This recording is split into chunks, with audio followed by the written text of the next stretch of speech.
Halo Sobat Literasi, selamat datang di kanal kami. Tempat di mana buku bukan sekadar bacaan, tapi jendela untuk memahami dunia. Keselamatan dan kesehatan kerja, K3, merupakan aspek fundamental dalam industri konstruksi yang memiliki tingkat risiko tinggi, sehingga diperlukan sistem manajemen yang adaptif dan efektif. Di era digital, pemanfaatan teknologi dalam mendukung penerapan K3 bukan lagi pilihan, melainkan kebutuhan strategis untuk meningkatkan keselamatan, efisiensi, serta produktivitas kerja. Oleh karena itu, terdapat salah satu referensi terbaik adalah buku berjudul Transformasi Digital K3 di Konstruksi. Evaluasi Sistem Informasi Manajemen menggunakan model TAM2, karya Sawarni Hasibuan dan Raden Wendrata Prasetya. Buku ini mengupas secara mendalam bagaimana penerapan sistem informasi manajemen keselamatan dan kesehatan kerja, K3, dapat ditingkatkan melalui pendekatan teknologi yang tepat. Dengan menyoroti pentingnya digitalisasi dalam sektor konstruksi, penulis menekankan bahwa teknologi bukan sekadar alat, tetapi juga solusi strategis untuk menjawab tantangan kompleks di lapangan. Di era modern, integrasi teknologi dalam sistem manajemen K3 menjadi keharusan agar pengelolaan keselamatan kerja lebih efektif, efisien, dan mampu menjawab kebutuhan industri yang dinamis.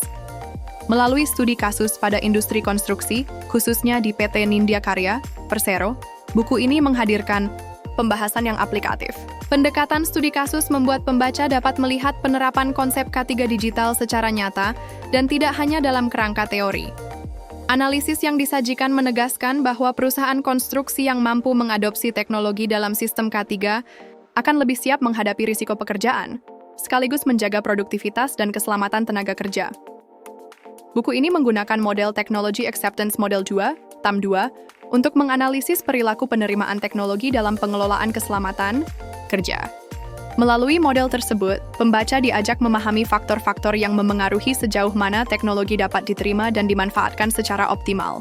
Konsep seperti persepsi kegunaan, perceived usefulness, dan kemudahan penggunaan, perceived ease of use, tidak hanya dibahas dalam tataran akademik, tetapi juga dikaitkan langsung dengan kebutuhan praktis di lapangan. Ditulis dengan landasan riset akademik dan pengalaman lapangan, buku ini menjadi jembatan antara teori dan praktik, serta antara strategi kebijakan dan kebutuhan teknis di lapangan. Topik-topik seperti job relevance, output quality, perceived usefulness, hingga perceived ease of use diuraikan secara jelas dalam konteks pengambilan keputusan strategis di era digitalisasi konstruksi. Dengan begitu, pembaca memperoleh gambaran utuh mengenai bagaimana teori ilmiah dapat diterapkan secara langsung dalam dunia nyata. Anda bisa mendapatkan buku ini di website kami, atau melalui Marketplace Bravo Press Indonesia. Selalu support channel kami dengan like dan subscribe, serta share ke orang sekitar Anda.